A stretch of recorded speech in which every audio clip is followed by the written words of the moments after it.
every page of your website does not have a call to action, you're failing. You're failing because you're failing to plan. Every single page, I will repeat, every page, and it shouldn't have one call to action. It should have at least two, and the two simplest, a contact form and a phone number. It's time! Work, play, evolve! I want to connect the listeners to the best of the best.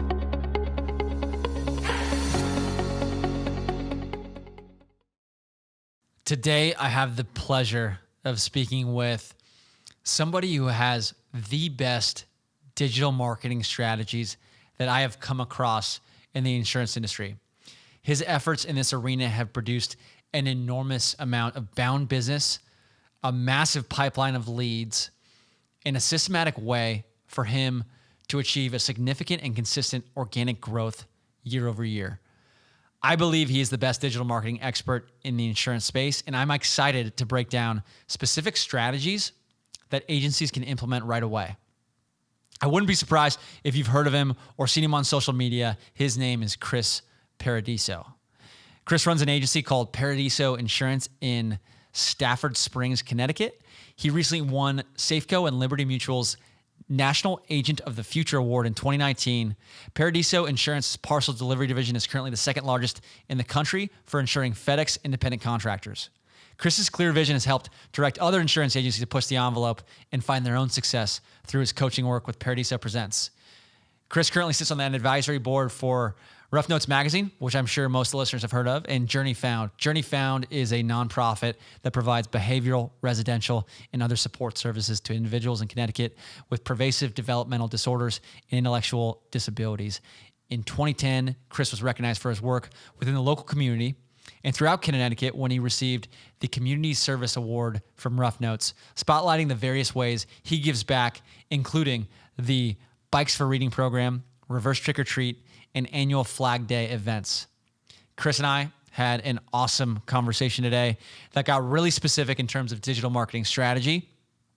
Outside of this podcast, my brother and I run a cyber MGA called Evolve, and we've implemented almost every specific strategy that Chris and I discuss in this conversation, and we've laid it out in a document that our marketing coordinator follows on a daily basis. This document breaks down our specific daily tactics on everything from social media to SEO to web development to creating a content calendar, graphic design, and more. We would be happy to provide this to any agency or agent that wants it. Please email Michael at EvolveMGA. That's MICHAEL at evolvemga.com and ask for our digital marketing strategy document. We would be happy to share it with you. With that said, let's jump into the conversation with Chris. Chris, how are you, man? I'm awesome. What's going on? Just, living the dream here in Connecticut, living the dream. How has pandemic life been treating you so far? Well, anybody that knows or is Italian, the pandemic is not a good thing. We are people. We hug people. We are very, we love people. So I'm not going to tell you it's treating me well, but mind over matter and attitude is everything. So you got to stay positive and look for this whole thing to end and hopefully end soon. I totally agree. And, I know we got a little bit of a late jump here, and I want to respect your time because I know that you are extremely busy. So I would love to jump into some specific digital marketing topics right away. And that sounds good. Before we go into like any major specific point, I kind of want to qualify digital marketing for people because I think the majority of insurance agencies out there, number one, don't necessarily understand how a lot of this stuff works. Number two, they haven't actually invested a lot of time, energy, and resources into digital marketing. I would love, if it's possible, if you could break down the impact that digital marketing has had for Paradiso Insurance in terms of revenue, growth rate, or general impact or ROI to Paradiso Insurance so people can get an idea of like why they should be thinking about this. Well, First off, just to give you a little bit of landscape so I can prepare you for why I'm giving the answer. I live in a town, a very mill town. We are almost within 100 yards of the only active wool mill in the United States. Okay.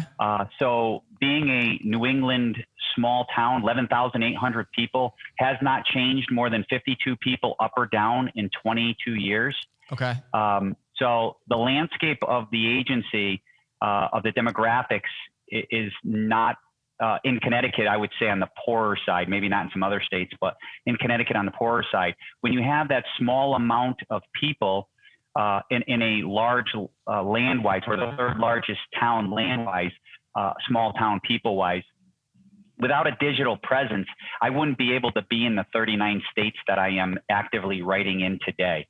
So that gives you a summary of, I didn't want to be that. I want to be that small town feel, but I don't want to be that small town agency, because I feel the size of the stick matters. And in the insurance space, if you're $100,000 book of businesses with a specific carrier, it doesn't go very far, right? So that digital experience has allowed me and to be able to go to 39 states and be able to write around the country and grow to the size we are. And without it, we would probably be a $2 to $3 million agency. Yeah, we are shy of 50 million, and we opened up June 19th, 2006. That's awesome. That's unbelievable. I'd also say, to your credit, there's nobody I've seen that's more present on social media, that has done more investment into SEO, and that has been able to provide valuable education to agencies. Because I know I had heard about you from lots of people prior to actually meeting you at the INA conference, where, you talked a lot about, how you're approaching brand, website, all this stuff. And so I think digital marketing is a secret weapon that most people haven't taken advantage of. And most people like I said, haven't taken the time to learn how to utilize it, because I think what a lot of people will find is with very minimal investment, you can get massive results. Massive. Let's just clearly define, or at least stagely define, digital marketing, because the word digital marketing means so many things to so many agents, right? Mm-hmm. Agencies, like, we're agents. We sell insurance. We don't sell marketing. That's not what we do, right? So when we define and people say, geez, Chris, you talk about digital marketing. What is it in your world? What makes up, what does digital marketing even mean? Right. And it means a lot to a lot of different people. Mm-hmm. Digital marketing, consists of DocuSign. It consists of social media marketing. It consists of email marketing, a CRM tool. I believe it consists of data, because what are you doing with that data? Then turn that data into email marketing and marketing to the people at the right time with the right product. Mm-hmm. So digital marketing is a whole wide. It's like taking a piece of pizza. There's 12 slices in the average piece of pizza, and every slice, one has pepperoni, one has hamburger, one has pineapple, one has ham, one has mushrooms. It's being able to take everything and do something with it, right? And not just isolating and saying, hey, I'm social media marketing on Facebook. I'm a great digital marketer. No, that's not really true. So I think digital marketing is a big picture, and we need to slice off and take a slice of the pizza, eat one slice at a time. I love the analogy, and it makes me think of, we talked initially about this, but there's a Connecticut pizza place that's like renowned. Frank Pepe's Napolitano. Yes. Frank Pepe's. You come to Connecticut, you got to eat at arguably the first pizzeria in the United States. From my hometown, where my family's from, back in Naples, Italy. They're still in Naples, Italy. Sending love to my family over there. The pizza is second to none. It's actually cooked with coal. Okay. So how many pizzas have you eaten cooked by coal? I have no idea. I assume few. Few. So, okay. Well, you know what, Krista, when the pandemic is over and we can travel again, we'll make a plan. You'll be my guest. That's too nice of you. Well, okay, Chris. So moving on, I want to just cover some major topics that I know will provide a lot of value to the folks listening, because I know a lot of people haven't thought about this in the way that you have, in terms of the specific strategies and tactics that you put into each of one of these major digital marketing categories. So the major categories I want to cover for sure are the content calendar, which you turned me on to, and it's been a game changer in the business that my brother and I run, Evolve MGA, in regards to cyber insurance. The way that we think about our website, the way that we approach search engine optimization, which I know a lot of insurance agents are kind of afraid to take the next step and invest in SEO. Graphic design, I think, has been, we found a couple game-changing elements that have been really big. Obviously, social media strategy. I know you have tons of insights there, and specific platforms and how you approach each of them would be a great thing to go through. You and I initially discussed the May 2020 Google algorithm update, which I've done a little bit of research on. I would love your thoughts there. And then we can go into any other new area that you've been approaching to really enhance the returns that you're getting on everything you're putting into digital marketing. Sure. So happy to dive into whatever you feel we should start with. Sounds good. So the idea of the content calendar, I think, is the perfect place to start. Can you give people an idea of what a content calendar is, how it works, and how you have set it up specifically for Paradiso Insurance? Well, I think it's one of those critical things. If you fail to plan, you fail, period, right? You can't succeed if you don't plan.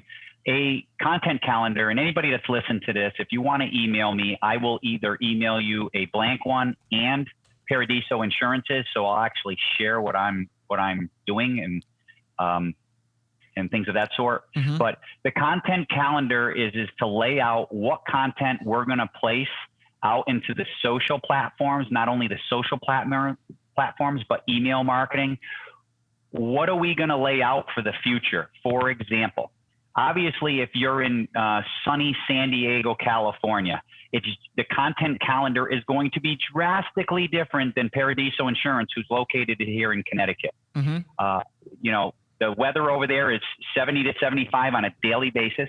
Connecticut, no such thing as consistency. Yep. One day's 90, yep. One day's 60 in the summer, right? One day's high humidity, one day's low humidity. Mm-hmm. One day we have snow, the other day we have 50, 60 degrees in the winter, unlike certain other areas in the country. So the content calendar needs to be specific to where you're marketing and who you're marketing to. Mm-hmm. Mm-hmm. Two vitally critical ingredients to content marketing.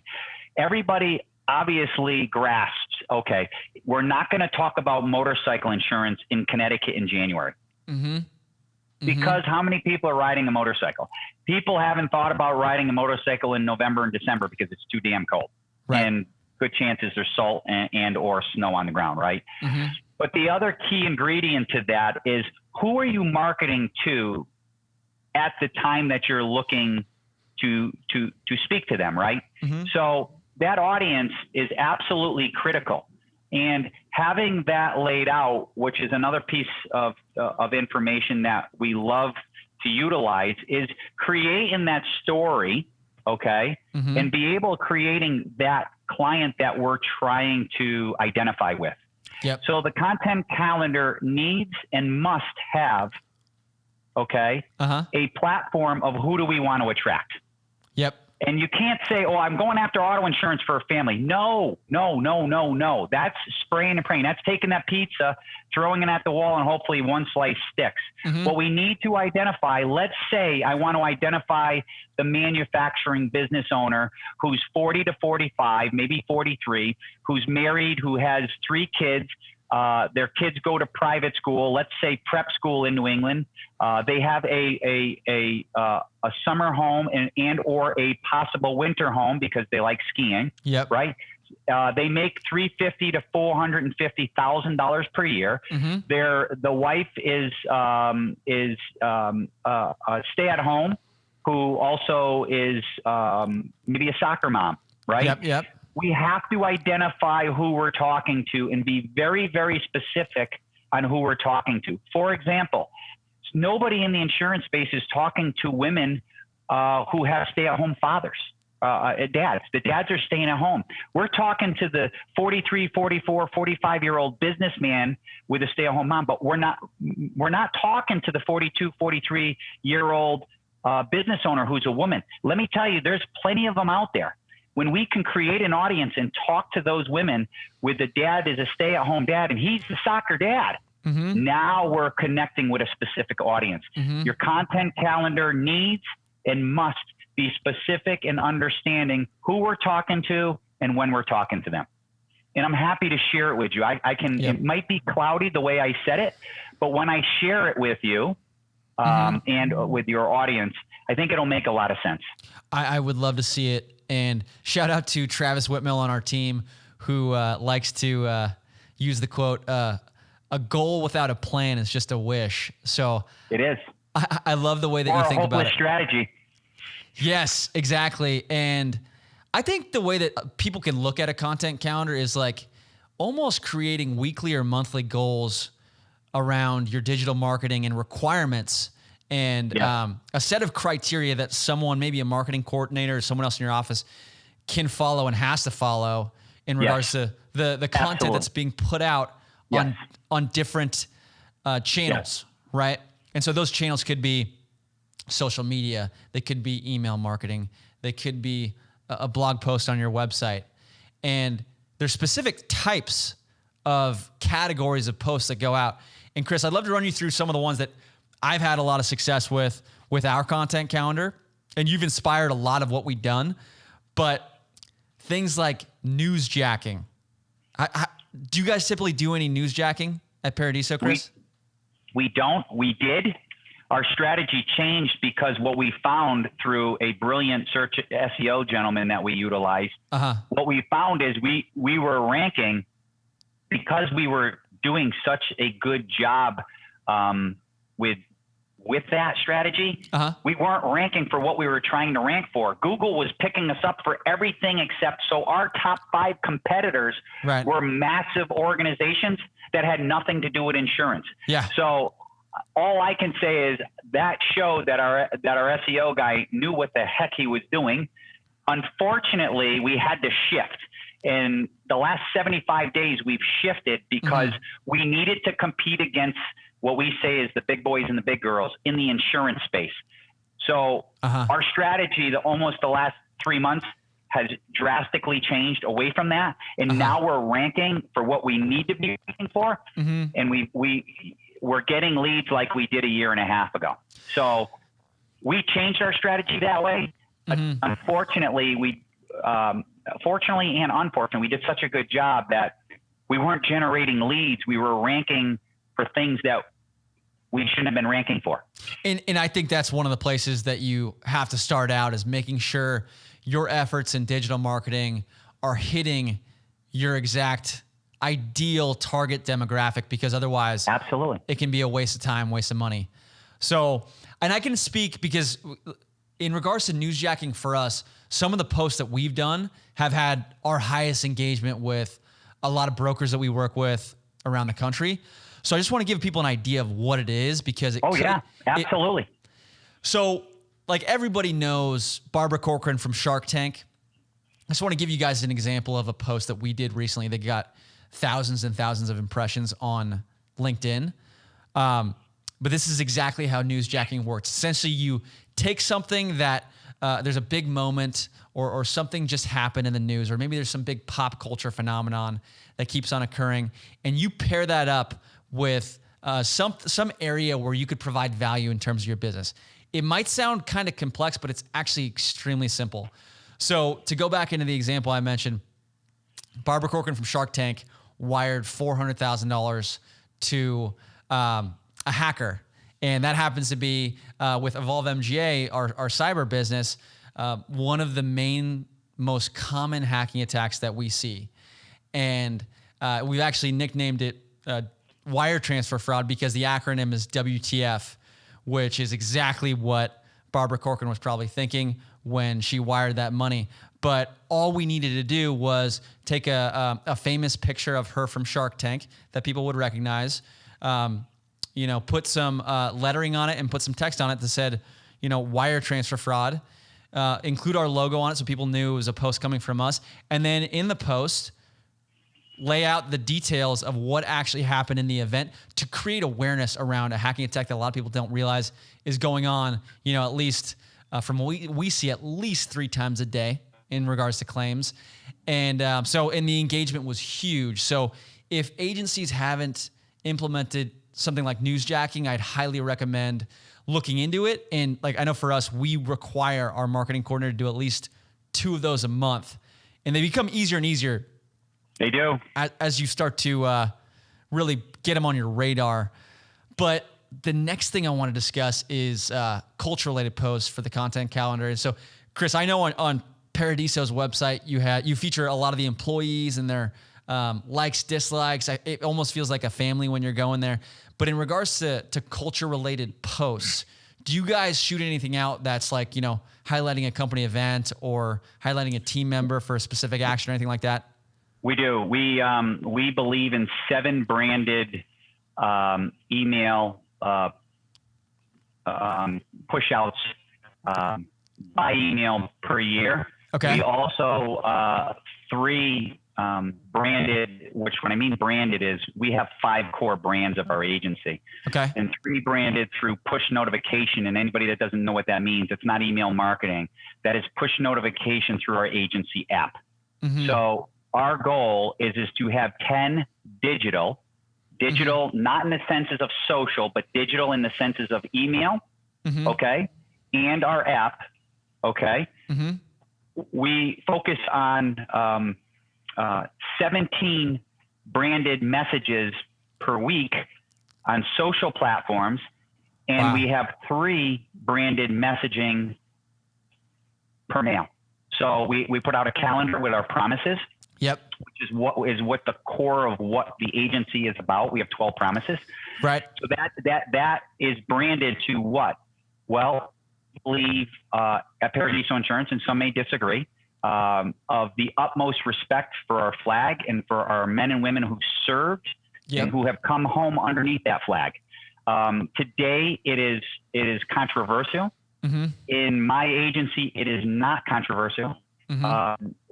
It's a part of who we are. It's a part of who we believe in. Mm-hmm. And it's okay if people disagree with me. Yeah. I'm not going to get in an argument, and I've had agencies call me up and want to argue with me. I'm not going to argue with you. Yeah. If I believe in God and you don't believe in God, it's okay. Yeah. I'm not going to convince you. I have no interest in convincing you. Right. Okay.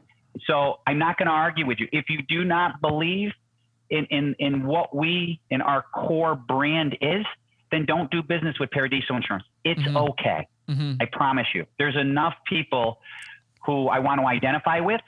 Yep. And that's who we want to do business. We want to do business with people who have a like-minded brand.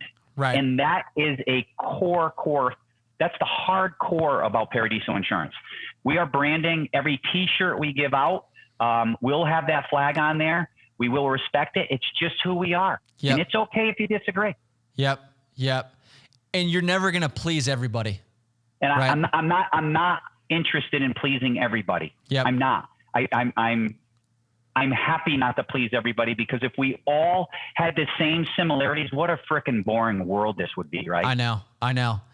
Yeah, we experienced the same thing when we launched some videos that were a little bit edgier in regards to cyber insurance in our early days. And so I totally hear you. It's you can't please everybody, but if you don't take some risks and you don't, take a stand in certain areas, then you're not going to stand out.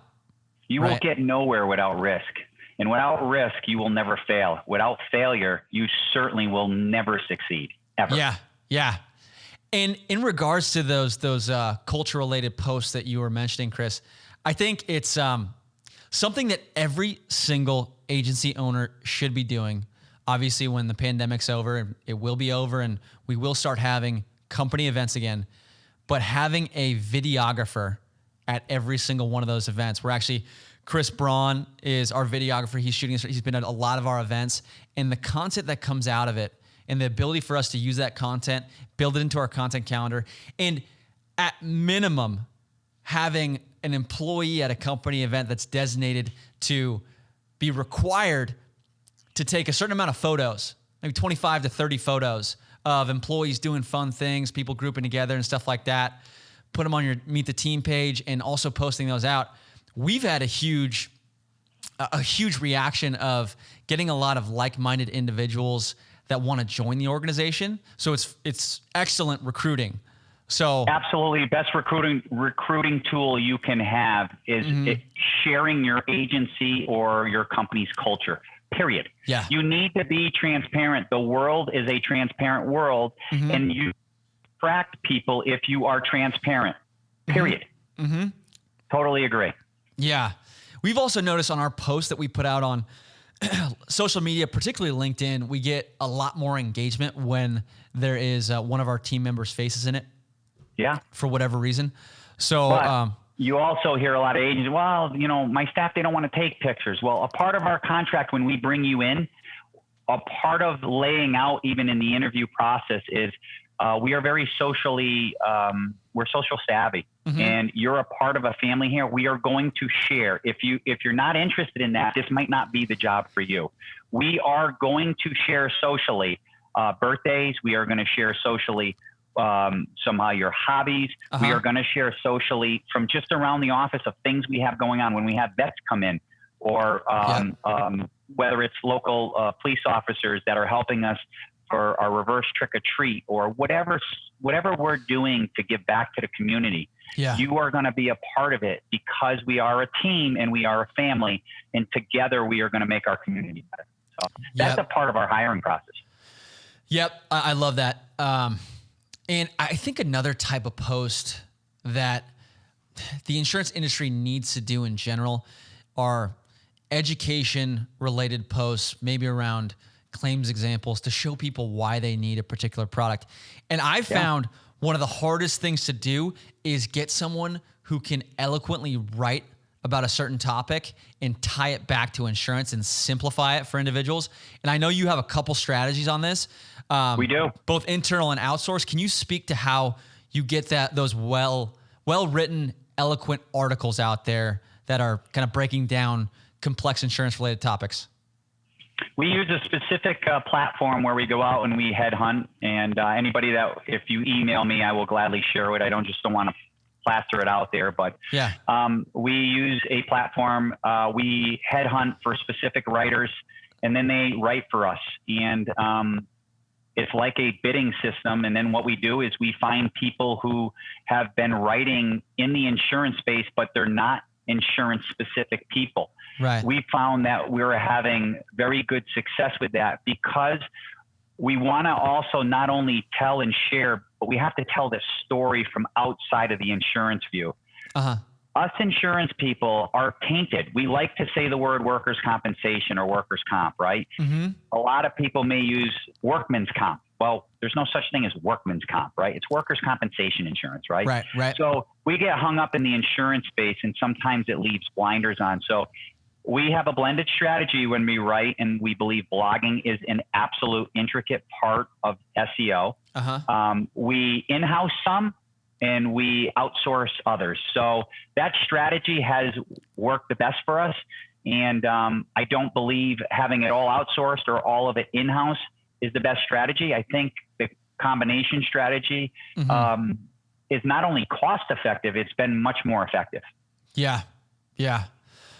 I appreciate the insight there, because I know for our organization, we've experienced with internal and external, and I don't know if we found the right fit externally yet, but we've basically decided we want to move to a solution where we're training someone as anyone else on our team would be trained, but we know this person is going to be coming in with a marketing background, is going to be responsible for marketing functions.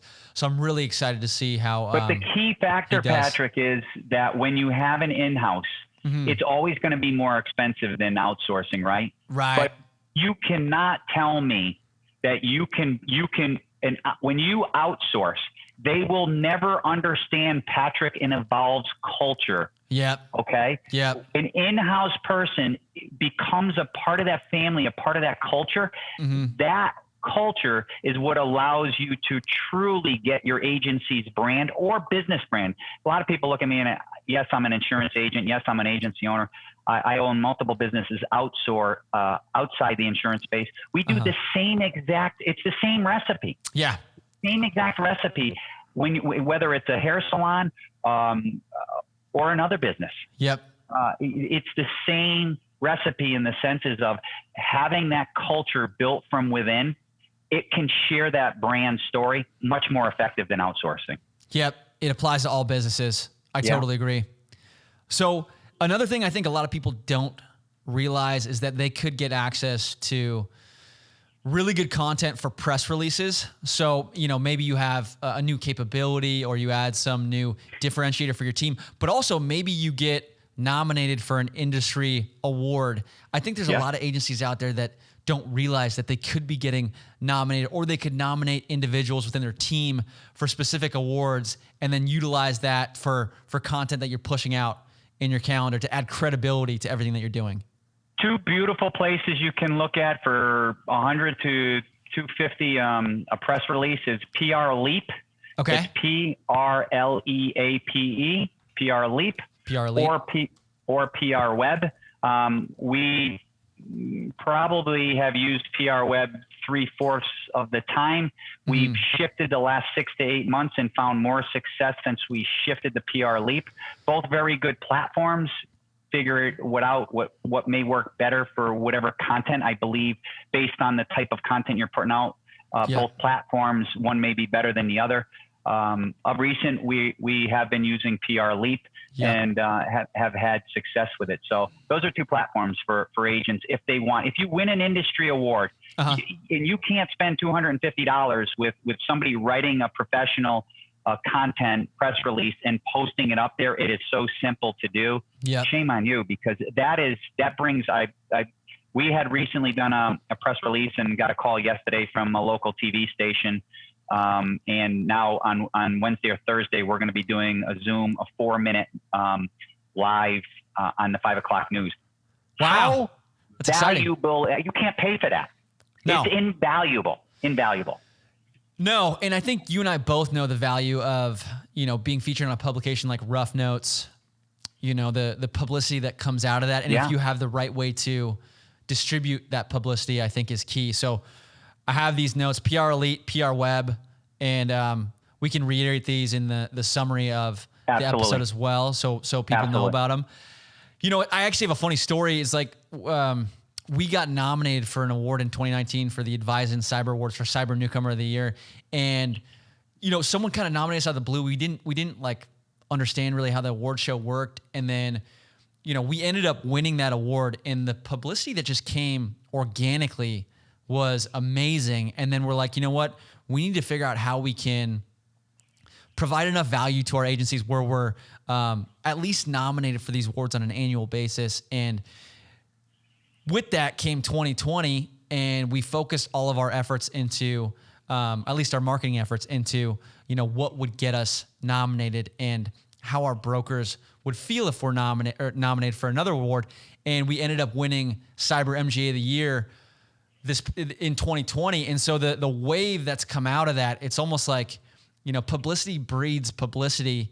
And so, like Insurance Business America wants to talk, Insurance Journal, all these different publications. And the cover of Rough Notes in January was a huge, huge honor for you guys. Huge. Yeah. Huge. Massive. I don't know if people realize. I mean, there's 270 cover agents since, and Rough Notes been around since 1879. In my opinion, still one of the best magazines when it comes to content. Yep. They just put out very good content, and there's always something to learn from an article. So congratulations on that, guys. Thank you so much. And I know, Chris, you're featured on there as well. So congratulations to you too. And yeah, long time ago, buddy. Long time ago. 11 years. Next month will be 11 years. Wow. That's awesome. They have such a cool story. They do. It's like literally, if you guys look into the history of Rough Notes, they were delivering Rough Notes, insurance magazines from horseback. Horseback. They also delivered when the San Francisco earthquake, the massive, I believe it was in 1903, 1902. You're probably better at it because you're out in California. In that time, they were delivering claims by horseback. And most people don't understand. In the 1960s, I believe it was 63 or 62, Rough Notes produced the first Accord form. What Rough Notes didn't do, they didn't trademark it. 1 year later, Accord trademarked it, called it Accord. We wouldn't have Accord apps today. And somebody can argue that, but I physically have seen what that looked like. It's identical, except the little verbiage of what they called it. I forget what Rough Notes called it, but Accord 1 year later trademarked it. And what do we have today? It's the industry standard. It's the standard. I can go on and on about Rough Notes. Rough Notes has played I just wish more people knew the history, because they've played such a vital role inside of agencies. People say, oh, it's a magazine. No. Silver products are basically white labeling a lot of things that Rough Notes have put out, which was a necessity for us independent agents to succeed. So, I thank Rough Notes every day for their commitment to the industry. Yeah, I agree with you. Trademarks, man. Got to be aware of them.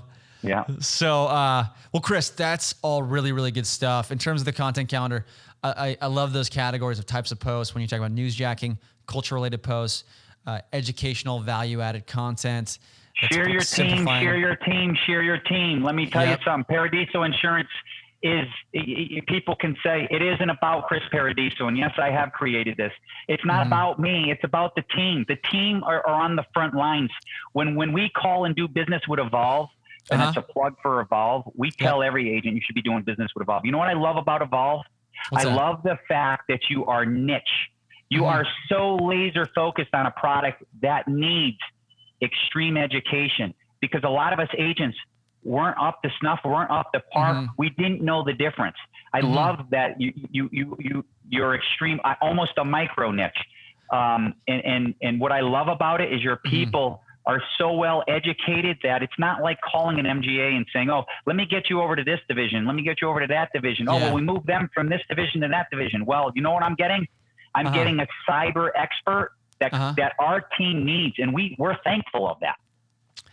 Super important. I can't thank you enough. I can't thank you enough for the kind words, Chris. We're just trying to consistently improve, consistently get better. Constant and never-ending improvement is kind of our mantra. But there's no doubt we've really enjoyed the success and the specialization of a really unique area where we can bring value back to a base of retailers across the country. So can't thank you enough for the kind words there. You are far too nice. You guys earned it. It's not, you didn't pay me for it. You guys earned it. I don't get, I mean, our agency makes people earn. The people we do business, they've earned it. Yeah. So it's an honor to be able to say, hey, we do business with Evolve. And I'm proud to say that, because I know when my team calls, we're getting expert advice, and there's a possible issue. You guys jump right on it, and the team is fascinating, and we're very blessed to have connected with you guys. Likewise. I think there's so much that we've shared. There's so much that we've grown together, and I honestly believe it's just the foundation. I think we have so much more to do. Sure. So, again, the content calendar is something that I would recommend everybody gets access to. Yeah. And that's, if they want to email me, my email is cparadiso, Paradiso at paradisoinsurance.com. Just email me. I'll have my marketing team put out an array of things, including a blank content calendar, something that we have done in the past, so you can see how it's laid out. And we'll also share with you the personas, because when I told you, when we create niches of who we're talking to, it is vitally important that you create personas. You should have 5 personas. Now, obviously, you might not need 5 because you're laser niche, but the average 5, you shouldn't have less than 4 for the average agency and persona. And if you don't know what a persona is, I'm happily I'll email it to you, and a platform on you can create your personas.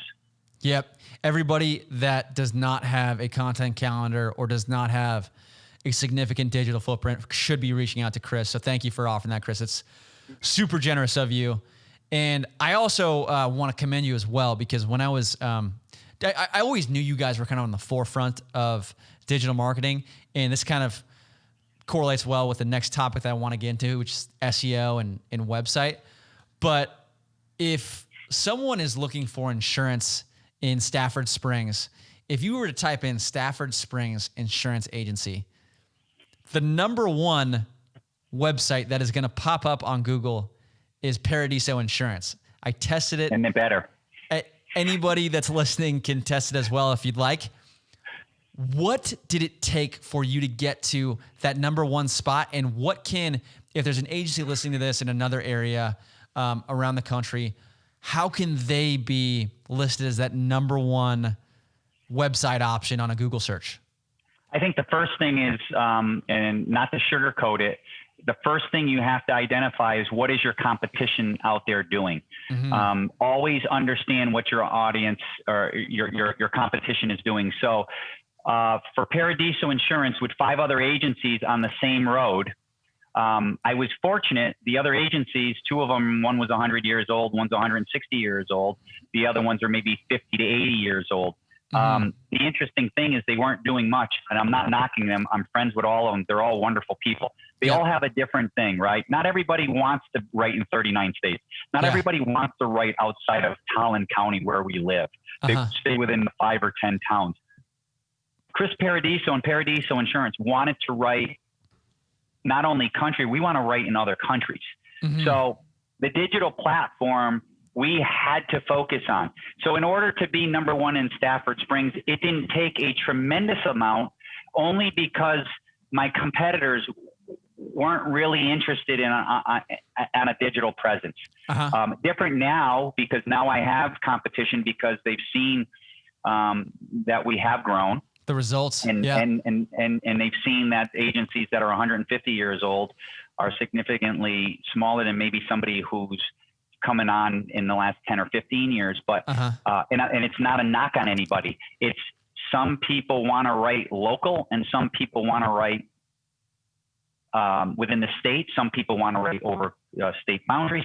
Everybody's a little different. So first understand your audience, meaning understand who your competition is. So if you have a lot of competition, it can be a lot more difficult to own it. I would tell you the last 2 to 3 years to stay number one, I've had to up my game, because when I started this journey in 2009 in the digital world, I didn't have nearly the competition I have now. Right. The great thing is I had a leg up because I spent thousands of dollars and had thousands of blogs and thousands of visual posts and a tremendous amount of legwork that socially has played an enormous role for search engine optimization. And why am I saying that? Is if the longer you've been in social media and have had an audience and getting likes and shares and comments for whether it's Facebook and or LinkedIn and or Instagram, the longer you've been on and have had a presence, it's playing a role in where you're landing for search engine optimization. So the early adopters have a better footprint than people who are just adopting today. So I will tell you, there are 2 very different things. A website, first and foremost, you have 2 key forms of a website, right? First, it has to be found. If you can't be found, you could have the sexiest website in the world, but nobody ever sees it. Doesn't do you any good if nobody sees it, right? Right. So SEO plays an enormous role in your website of being found. And I say SEO. SEO consists of social media, blogging, YouTube, and video. It's a whole array of things. Okay. The website's second step is it needs to have a comfortable look, a sexy look, and a very easy maneuverability. If people can't maneuver and they get stuck, people leave. You're only got a 6-second time span. Yep. If they can't find what they're looking for, they're moving on. It's done. So you got to be able to be found, SEO wise, meaning you got to be found. Number 2, you got to be able to have the look, so people, it's got to be attractive, and then they have to have an easy maneuverability. You need those 3 ingredients. or else why have a website? When people tell me, oh, I got the cheap, or okay, so do you, you're going to a wedding. Do you buy the cheapest clothing? Why doesn't everybody buy the cheapest car? Because image is everything, whether you want to agree with it or not. Image is everything. Okay. So invest money in your website, invest money in the look and the feel of your website, because first impression is everything. Everything. Yeah. And if we're going to break down SEO for everybody, it's, essentially all the factors that go into where you pop up when something is searched on Google. And as Chris said, there are a lot of factors. And I think one of the best, if someone's a novice or if you're an agency owner that doesn't understand how this works, because there are algorithms involved, and algorithms do change, which we'll talk about in a little bit. Yep. But for someone that's brand new to it, the beautiful thing is that you can hire an SEO consultant, right? Yes. And it's not ridiculous. People say, oh, what do you spend? $25,000? No. You can find really good programs for $1,000 to $1,500 a month. Now, that is not expensive. And if you're a much smaller agency where you only have one employee or two employees, that might be expensive. Yep. Maybe you start off by spending $250, $300. But I can tell you, if you find the right person, that $250 or $300 will have a positive ROI. I promise you. Yeah. I know a big thing that, we had to consider when we were creating our website was, why do people come to our website? You know what I'm saying? Because obviously we're not working with general business owners directly. We're working with retailers. And when you're a new MGA in the space, people just need to figure out that you're a credible source of insurance, right? So I think if you were to look at our website, evolvemga.com, you'd see, there's immediately lots and lots of credibility built in. But we're thinking about all those factors that you mentioned, where how long is someone staying on our homepage? How quickly can they get to another page? Where is a call to action, right? Every page of your website does not have a call to action. You're failing. You're failing because you're failing to plan. Every single page, I will repeat, every page, and it shouldn't have one call to action. It should have at least two, and the two simplest, a contact form and a phone number. Yep. There's two on every single page. Your website should have that. And prior to this, I checked out the Paradiso website and I reviewed lots and lots of the pages, and Chris has done exactly what he said. And it not only is it, are they all there, but it's also extremely user-friendly. Very easy to input your information. And the reasoning all relates back to every single web page. Like if he's breaking down a particular product that he's offering and the major exposures, it's like, here's an option for you to fill out your information to get a quote, right? Absolutely. You got to do it. We have to look at a website as a profit center. And if you don't look at it as a profit center, why the hell do you have a website? That's like saying you have a car that sits in the garage. Yeah. And Chris, your brand permeates your entire website. And as you said in the beginning, it resonates with the American dream, right? It does. Because that's what we're protecting every single day. Yep. Patrick. And that's what we tell people. We are protecting the American dream. When you work hard and you save money and you want to pass that along to your children with education, we want to protect that. And that's what we're doing. We're protecting your American dream. So with that being said, I will also offer up my brand guide electronically to anybody that emails me. Every single agency needs a brand guide. Without a brand guide, what consistent messaging do you have? Are your colors correct? Is your font? We only have two fonts. You'll notice we only have two fonts, whether it's print, whether it's online, whether it's through an email, whether it's on social media. There's two fonts for everything. We will not go outside of our brand guide, our marketing Bible, period. And if you don't have that brand guide in place, it's almost like a game of telephone where you're directing certain people on your staff to put out certain pieces of content, things will just change and your brand will not be consistent. So you guys have done it in a really cool way on your website and every single piece of content that you send out. I think, again, we appreciate that, but we can always improve, Patrick. Always. Yeah. Well, one other really cool tool that you guys have on your website that you turn me on to is something called Response IQ. For everybody listening, imagine going to someone's website and there's a chat box that pops up. And a lot of times when you do this, is a chat box and there's some AI assistant that, you're kind of annoyed with. But what if on your homepage, there's a chat box that popped up that said, hey, do you want a call from our team in the next 27 seconds? Right? An extremely bold claim, but an extremely bold claim that you have the ability to back up. Can you kind of explain how Response IQ has had an effect on Paradiso? We just had a couple calls this morning, and it's funny because if we don't get a call in a day, our director of first impression says, it's been a day. And she gives me that look like, what's going on? So let's just say what Response IQ is. And I know you kind of gave a quick message. Really what it is it's a tool for people like me with ADHD who don't like to call Patrick and leave a message, or who don't like to call Patrick and call an 800 number and talk to press 1, press 2, press 3. Yeah, this guy doesn't do well with that. So I felt we needed a tool for people who are maybe the younger generation, the 20s, the 30s, the 40s, and people like me with ADHD who, okay, I know I'm going to talk to a live human being. All I got to do is type the number in there, and it says 27 seconds. Early, we will not connect with you between 17 and 19 seconds. We know for a fact we are going to connect with you. And the reason why I love it is because so many people say, I wanted to talk to you, Chris, but I didn't want to leave a message, or, I wanted to talk to Annie or whatever. So they'll just type it in. They know they're going to talk to a human being.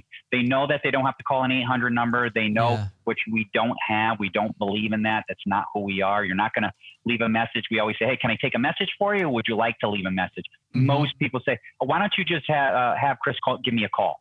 People don't like leaving a message, nor do people like picking up messages today. So what we were trying to attract is that specific niche.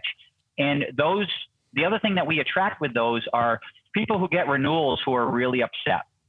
When we implemented this 3.5, 4 years ago, the first call we got was out of Indiana of a guy of $137,000 account that got a renewal that went from like $91,000 to $137,000.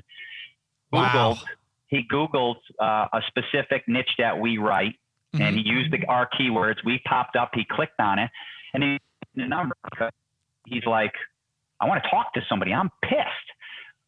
Within 27 seconds, we connected with him. We were able to get on the phone and say, hey, Patrick, the great news is we specialize in this.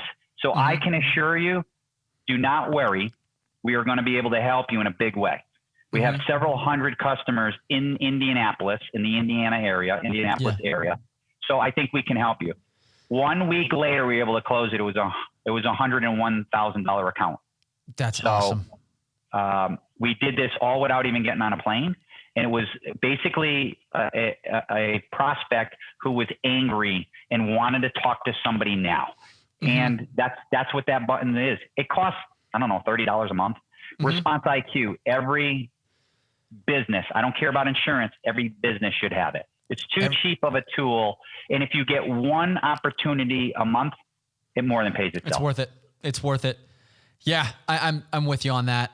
It's been a game changer for us as well. The first impression that you leave on someone when you deliver on such a bold statement of like, we're going to call you back in the next 27 seconds is ridiculous. I would just recommend if anyone implements it, make sure you have somebody that, Chris has his director of first impressions. Make sure you have someone designated to it because, these calls can come in at any time. And, whoever is going to be answering these calls. You have to plan for it, right? You got to walk them through, and you got to test it because sometimes technology breaks. And there's nothing worse than finding out the button isn't working. So we do test it 3 to 4 times a week, and it takes literally 30 seconds. It works. Good. Yep. Yeah. And we basically told the person at our company that's responsible for picking up our director of impressions, if you will, that she has to leave any internal meeting to be able to pick this thing up to make sure to deliver that quality first impression. And totally agree. And they send you like a little summary afterwards of where the person was calling from and their personal details. So that's why you guys are successful. You're planning. we would not have found out about that tool without you, Chris. So I think that just speaks to the wealth of knowledge that you bring to the table. The last thing on the website I want to discuss is I know when someone comes to the Paradiso website, you have the ability to scrape a lot of the information and learn a lot about the potential lead that's coming in. Is there a scraping software or tool or company that you'd recommend to help gather? We're utilizing it. The hard part is if you email me and ask me, I'll give you a couple of private tools. What I mean by private is we're utilizing HubSpot. And within HubSpot's technology, they have a tool in there. Not every agency can afford HubSpot. It's like Salesforce. It's expensive.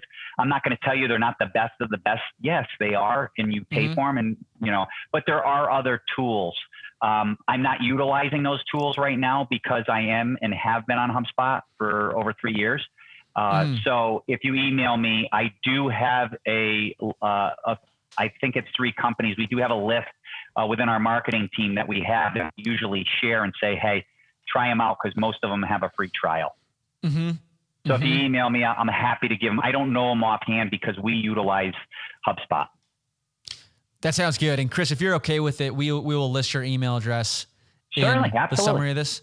Yeah. So people know how to contact you as well if they haven't written it down. Certainly. So that sounds good.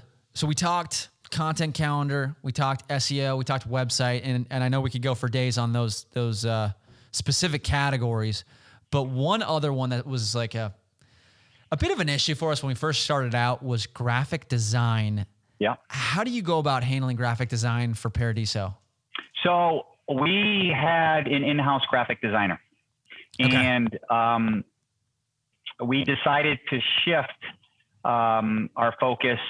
As strange as this is we found some extremely talented people that work as virtual assistants. And right now we have 3 full-time marketing people. 1 full-time marketing person, our graphic designer, is not located in our country. I'm not going to lie to you. Wow. They're not located. We found we found several very talented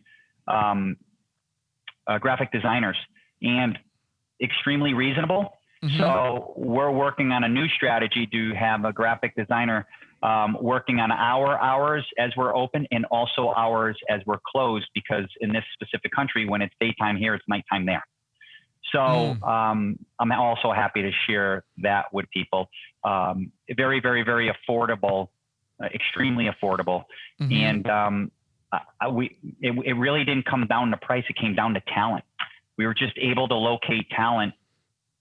And so we still have 2 full-time marketing people in-house who are working on the content calendar, writing, putting things and executing things.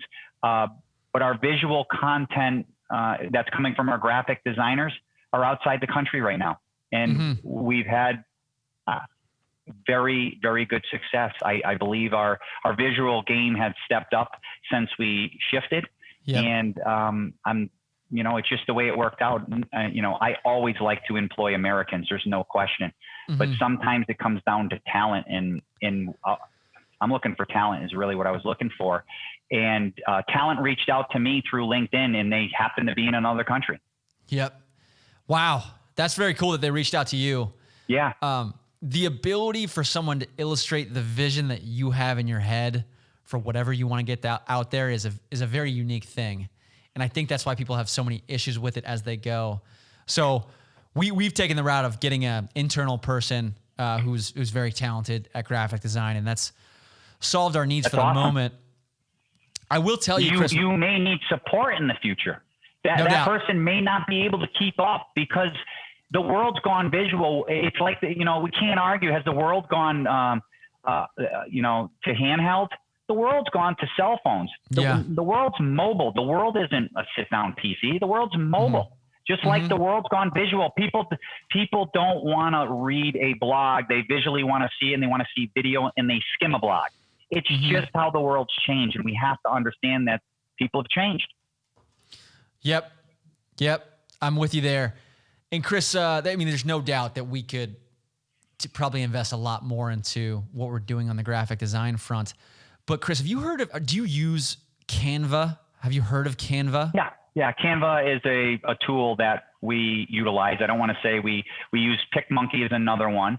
Yeah. PICMONKEY. There's a million tools out there. Yep. We are fortunate enough that we're utilizing some paid tools. They're not cheap, and if you're not with a graphic designer and you're more simplified, you should go to Canva. You should go to PicMonkey because it's very easy. If there's some really talented, because graphic designs are artists and they're very talented people. They're utilizing really neat and cool technology. It can be quite expensive, but if you are using a graphic designer, understand that there are different tools out there, and I'm happy to share that in an email if anybody wants it, from graphic designers to simplified, easy, free-to-use tools like Canva and PicMonkey. So that sounds good. The reason I bring it up is because if someone's trying to get started in getting quality content out there and have the ability to easily edit templates that fit perfectly into a given size for a LinkedIn post or a poster or some other specific type of post that you want to get out there, it's allowed our internal graphic design person to move a lot faster. Absolutely. So easy to use. Easy to use. So if you're starting out, I would totally recommend Canva, but obviously as you move forward, it's likely if you're going to be really serious about the quality that you're putting out, you want to have someone that's fully invested in making that as good as it can possibly be. Absolutely.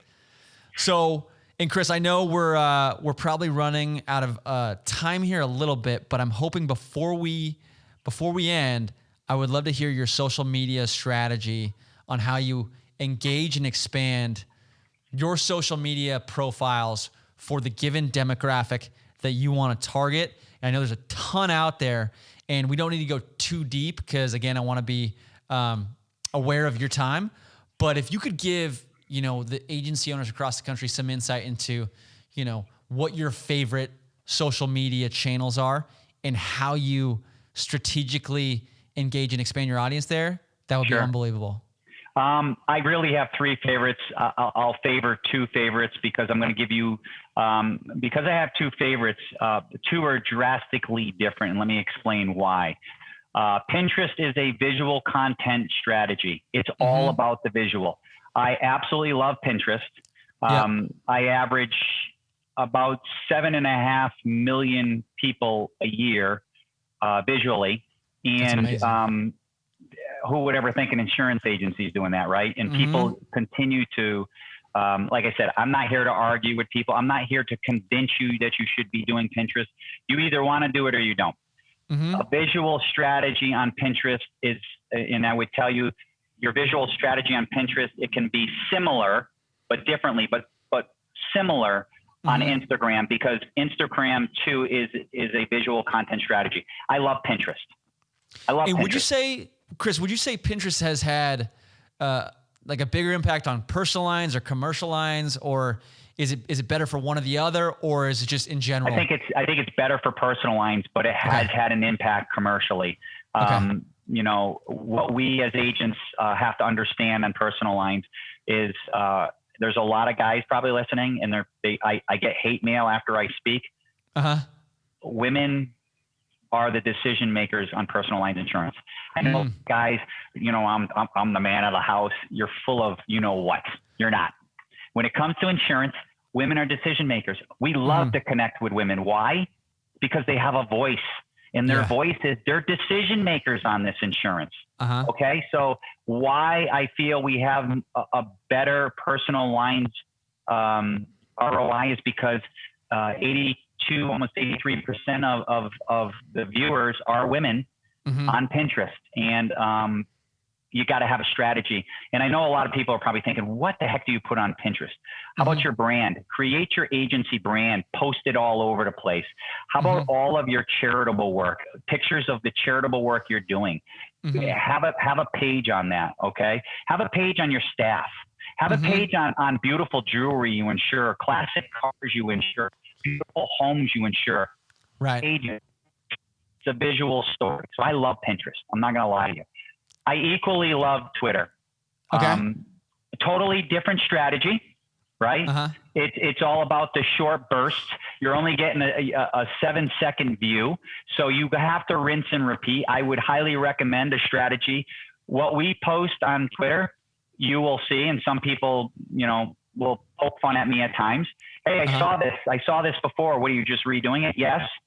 On a 7-second lasting post, you will see that I will post the same thing that gets a little traction 7 times within 7 days. So wow. Rinse and repeat, rinse and repeat. Why? Because when you blink, it's gone, and people are blinking, and they're blinking fast. So you need to rinse and repeat your message so that more of the audience can swallow and see what you actually had. Totally different platforms, drastically different strategies. Love them both. Still would tell you Pinterest is my favorite platform. Love it. So insurance agency owners need to be experimenting with these different platforms. And I think with any platform that you dive into and you test out, you have to track the analytics and the engagements of the posts. Otherwise, you're just wasting your time. A really easy example. Have you ever gone to a basketball game or a baseball game that doesn't track who's winning or losing? Nope. Why are we not tracking our metrics? We have to know if we're winning or losing. Sports is terrible without keeping score. About it. Yep. Yeah, I know at Evolve, we have specific goals for our followings on each individual platform and specific engagement strategies. And we're constantly learning from the posts that we put out, the mistakes that we make, or the successes that we have. I think all that stuff needs to be cataloged. Yeah, I totally agree. Totally agree. So and I'll also just briefly speak to LinkedIn as well, Chris, because love LinkedIn. That's been our number one platform. And obviously we have much different demographics, but in terms of LinkedIn, I love that you have the ability to mass upload a contact list into LinkedIn. I think a lot of times on LinkedIn, powerful. What's more powerful than that? A lot of times on LinkedIn, posting as a human being as opposed to a company, you're going to get a lot more engagement. You are. Even with the same post, try it. I've done it many times. Yep. You're right. I totally agree. Spot on. I also think like we even have a strategy where we know when we're going to post things, like maybe it's a newsjacking article or something like that, but we will send an email out to our team with the image that's going to be sent out, the option to have them post that on their personal LinkedIn, and we can see the engagement that they get. And we take all that into consideration because generally as a company, the algorithm just isn't set up for you to have as much success. Yeah. So, but also quick side note, Chris, at the INA conference that we're at in Phoenix, when we met in person for the first time, you gave a speech and you gave out some really cool networking capabilities for LinkedIn, for the LinkedIn app specifically, where if you go to My Network on the LinkedIn app and there's other people on the LinkedIn app, it allows everyone in the room to connect. So we unfortunately during COVID times, we're not connecting the same way, but I know. Just think about going to conferences or being, at a niche conference, a home builders association and getting other people. I mean, you can start connecting with mass amounts of people who are there, and then you can send messages. Hey, by the way, I noticed that you're at the Connecticut Home Buildings Association open house. Stop over at booth 55. Check me out. I'd love for you to stop by and say hi. You can upload that right to LinkedIn with that message to everybody who's there. I mean, what's more powerful than that? Seriously. And 99% of the people don't realize they have that capability. Yeah. The other thing is social media is you have to look at social media as a business and look at social media as the most impressive communication tool, because it's a different way of communicating, but you're also making an impression drastically different than talking to somebody on the phone. I'm with you on that. I also love how if you run out of business cards at a conference, you have that QR code on your LinkedIn that you can just share with Absolutely. somebody and impress them with the fact they probably didn't realize that was a thing. Yeah. So anyways, QR codes are coming back, a lot easy to use, and we have them in our Volume 5 Last Agent Standing. We're able to put 12 different QR codes for 12 unbelievable articles we could not put in because we ran out. We were 110 pages on this magazine. So we wanted to give more content. So we created QR codes with these unbelievable articles. So people, all they got to do is open their camera. We even created a video for them to show them how easy it is to do it. So no excuses. No excuses. And I feel like people, at least in California, are getting more used to that because right now we have a lot of outdoor seating that's open, and generally they don't have menus. Yeah. Or they just So have they're one using piece QR of paper. codes. Yeah. The QR code. I feel like it's becoming more and more of a normalcy. It is. It's coming back. It's coming back. Yeah. And so before we jump off social media, Chris, is there anything that you want to say about Facebook, Instagram, or Love Facebook. Still think Facebook. It's kind of like the naysayers who say email doesn't work. Email doesn't work if you don't do it. Email works if you pay attention to the audience, pay attention to the visual, pay attention to the header. It absolutely works. And if you don't believe me, you might believe a small company up in Boston called Forrester Research, the largest research, I believe, in the world, if not definitely on insurance and buying habits. Statistically proving the largest ROI for independent agents is number one is email marketing. So we love it. We are still having success with it, and other agencies are too. I get that negative vibe on these naysayers who email marketing, it's dinosauric, it's dead. It's like saying Facebook is dead. It isn't dead. It isn't dead. There's still fax machines. You want to talk about dead? Fax machines are still prevalent in certain places. Yeah. So email marketing is not dead. Love Facebook. Love what it can do.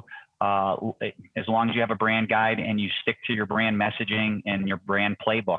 I got a great brand playbook also willing to send you. If you just send me an email, I'll send you everything in one shot email. That playbook is instrumental. It's about 14 pages.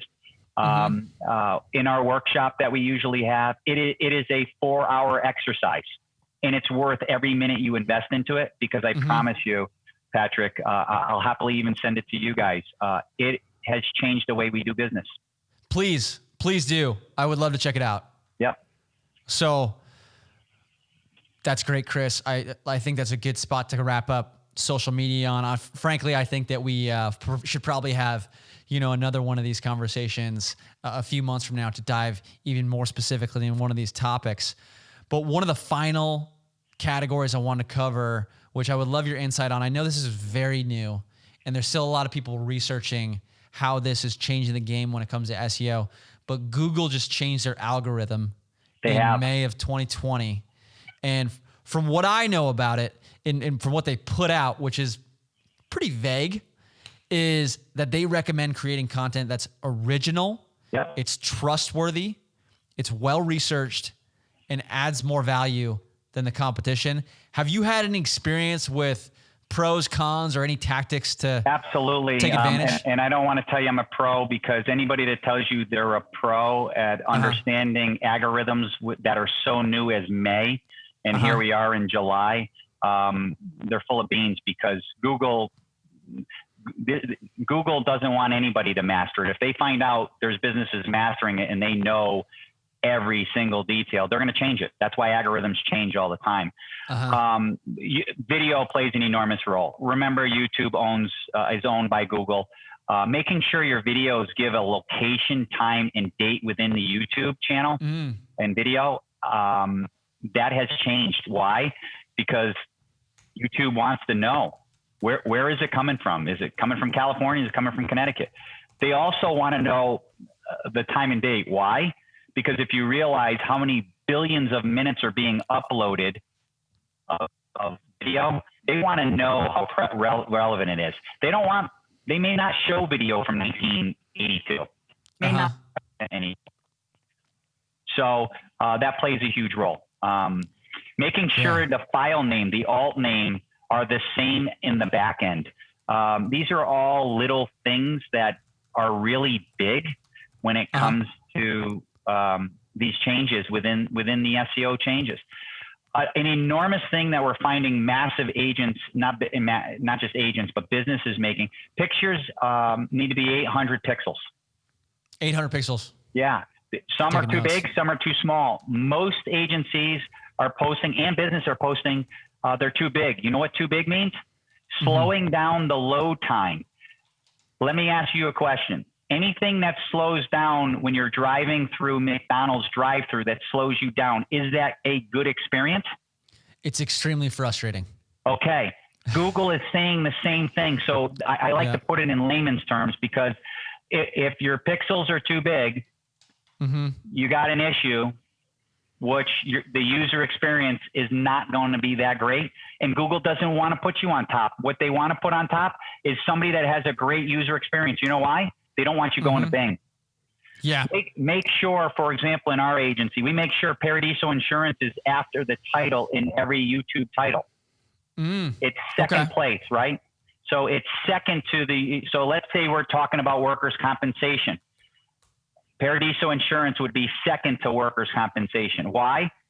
Because the SEO portion of it needs to know workers' compensation is number one. And number two, it's coming from Paradiso Insurance. So that's big. Make sure we add all social links to the YouTube description. Social links. Social links are huge because SEO wants to know you're socially savvy, because the rest of the world is socially savvy, right? Make sure you use the social button on the back end of your website for Twitter and Facebook. It needs to be it needs to be a social button on the back end. It has to be. It is a must. Those are a few tips. I will also tell you the biggest blogging tip. We had made thousands and thousands and thousands and thousands of blogs. So what we found Google didn't want is more blogs. When Google started, they wanted everybody blogging. Why? Because they needed content. Now it's content overload. The world and the social world is so very busy. So you know what they want? They want more concentrated, educational, trustworthy content. They don't need more noise. What they need is great content. That great content needs to come with both great visuals and video. Yeah. Absolutely. If you, and statistics are showing that if you post a blog with no picture and no video, good luck. You have less than 1% of the people even going to land on it that will even read one word. If you have just a picture and no video, it jumps to like 22%. If you have a video and a really great visual strategy, you're pushing 45, 48% and higher, which is going to give you the best opportunity. Why write content if nobody sees it and it doesn't help your SEO? Those are, I mean, that's quite a bit. That's a major change. So if you have a lot of content and you've been blogging for years, stop, find the most successful blogs, rewrite those blogs, recreate great visuals and maybe new video, and repost those. So we're actually refining and regurgitating our most seen, our most read blogs, and creating them better by doing that. Nice. So many great tips with, just little variances here to there that can dramatically boost where you show up or how viewed something is. So that's so cool that you're able to share that. And I think that if someone invested in this and had someone that was tracking the engagement, tracking everything about the post that they're doing, they will learn this as well. I think it's a constant learning process. It's a mindset. It's a mindset shift for an agency. Don't just hire somebody. Oh, come in and do this marketing. Embrace them and please learn from them. Let them show you what's going on in LinkedIn. Show you, maybe you don't know how to use all the little gadgets within LinkedIn. Yep. Embrace it and start. And when people say, why have we had success? Because I may not like all social platforms, but I'm there. And I'm right on sides with our marketing team, posting and doing things. So when people say, what is how many posts do you post on LinkedIn? 99% of the time it's me posting. So if somebody's coming back, it's me. So you need to be engaged. You need to embrace it. You don't need to be enthralled with it 40 hours a day. But I do think you need to embrace it, and you need to be there and be social. And if somebody comments or likes, thank them. There is nothing worse than the difference between social media. If I walk by you and say, good morning, Patrick, and you don't acknowledge me at all, that's the same thing as me saying, hey, Patrick, that is a great post. Congratulations. And you don't say or like, you not only should like, you should say, hey, thanks, Patrick. Really appreciate that. Comment. You know why? Because there are manners to social. And that is acknowledging. And the more acknowledgement, the more you're saying to them, that you appreciate it. The more engaging they're going to be, the more they're going to like, the more your SEO is going to improve because they're helping you. I think that's something that goes over a lot of people's heads. The fact that there are manners to social media, I don't think a lot of people, I don't think that's sunk in with, maybe the majority of folks on social media. At least that's what it seems like. But Chris, you've hit on so many great topics here. And I think in the way that we do it at Evolve MGA when we want to put together our digital marketing strategy is we kind of have everything in essentially like a Bible document that is filled with directions. It's, links to our content calendar and, the play-by-play of how our digital marketing strategy should work and how everything links back to SEO and to quality. And so if anybody that's listening to this wants to see how we lay that out, feel free to email my brother who handles this department, which is Michael, Michael, at evolvemga.com, because he would be happy to give that. I know Chris, throughout this entire conversation, has thrown out his email address. We'll include that as well. But as we wrap this up, Chris, because I do want to be aware of your time, if I am an insurance agency that has, minimal to no digital footprint, or I'm just kind of getting started, or maybe I don't have a marketing person at the moment that can really spend their full time on this, do you have three steps that an insurance agent could take to start getting into this world and make sure that they start developing that digital footprint that starts bringing in returns on a regular basis? First thing is education. Blueprint. Blueprint is a free tool put out by Facebook. You can't ignore Facebook, and I know there's going to be naysayers, but there is still the largest platform, I believe, social platform in the world. You're talking several billion people there. So Blueprint puts out a great tool. It's free. It also will educate you on Instagram because remember, Facebook owns Instagram. So, and it will also walk you through how to create ads, how to be effective with the ads, how to create target marketing with your ads. It is I love that 4-letter F word. It's free. People just aren't utilizing it. Not everybody knows about its Blueprint. Just Google Facebook education and it'll pop right up. That would be number one. Number two is I would love to give you a brand playbook, because the brand playbook is absolutely critical to any social platform. And what is the brand playbook going to do? It's going to help you narrow down, and it's going to help you define. I love the SWOT analysis. Have you ever done a SWOT analysis on your business? More importantly, have you ever done a SWOT analysis on your marketing? Think about that. That's a great point. That's a great point. And it doesn't stop there. Have you ever done a SWOT analysis on your customer experience or your customer service? I separate those two, right? Not everybody does. Customer service is all about taking care of people today. Customer experience is how are you leaving them feeling when they hang up that phone? We're all going to make a mistake, okay? They could say, oh, that's great. That's terrible customer service. They didn't call me back. But the best thing I can do is, hey, Patrick, I wanted to first apologize. I'm picking up the phone and calling you because I got to look in the mirror and realize I screwed up. I totally screwed up. I didn't call you back yesterday. It totally slipped my mind. I'm not making any excuses. Now, you might say that was terrible customer service, But the customer experience is by me calling you and being vulnerable and being honest and transparent with you. It's pretty hard for you to run around saying, I hate this guy. He's a prick. Because I owned it. I'm human. I made a mistake. I apologize. I'm not going to make excuses, right? But create a SWOT analysis for your marketing. You need to. So, for example, even if you're beginning, okay, what that brand playbook is going to help you do, it's going to help you walk through all this. That is step number 2. Step number 3 would be create a brand guide. Those are the first 3 steps. I think you need to crawl before you walk. And a lot of people say none of that's sexy. All I can tell you is at the end of the day, I want to run and I want to run fast, but nobody is born running.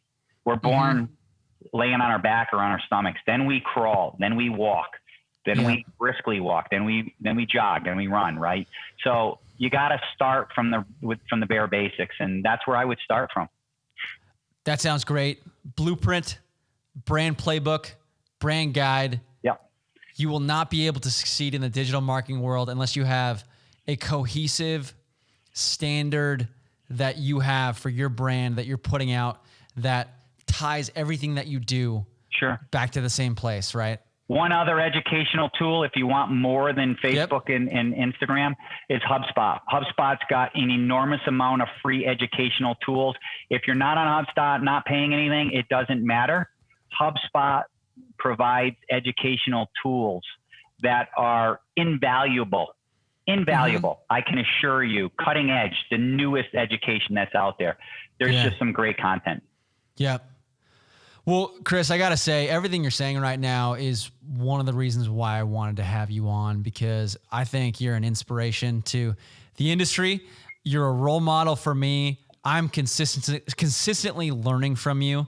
And it's very cool to watch you, even watch you from a digital perspective, to see all the things that you're doing. So I would recommend that everyone that's listening to this goes ahead and follows Chris on his social platforms, because obviously, he's going to be very active. You can see how he does things. You can learn from his examples of how he's doing things.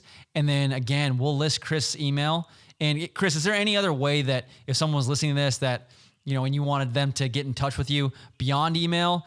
Is it, following you on Instagram or? I give my cell phone number out, and people call me all the time. And I'm a very open book. So my cell phone, text me 860-836-1230. Text me, call me, and say, hey, I need to bend your ear for a couple minutes, or let's chat, or I'd like to connect. Yeah. I'm just like you. I'm an insurance agent making a difference in our communities. I'm no different. I put my underwear on the same way you do, one leg at a time. So don't hesitate. Just reach out, and I love to connect and make new relationships. Yeah, that is above and beyond. And I've come to expect nothing less from the great Chris Paradiso. So with that, Chris, thank you for anything. Is there any final message you want to get out there before we wrap this thing up? Go out there and remember, at the end of the day, all this social baloney is all about communication. Be a servant to your clients. Be a servant to your prospects. They'll become clients. And, the rest will take care of itself. Awesome. All right, Chris, thank you so much for being on. Thank you. We will chat soon. Thank you, everybody, for listening. We'll talk to you.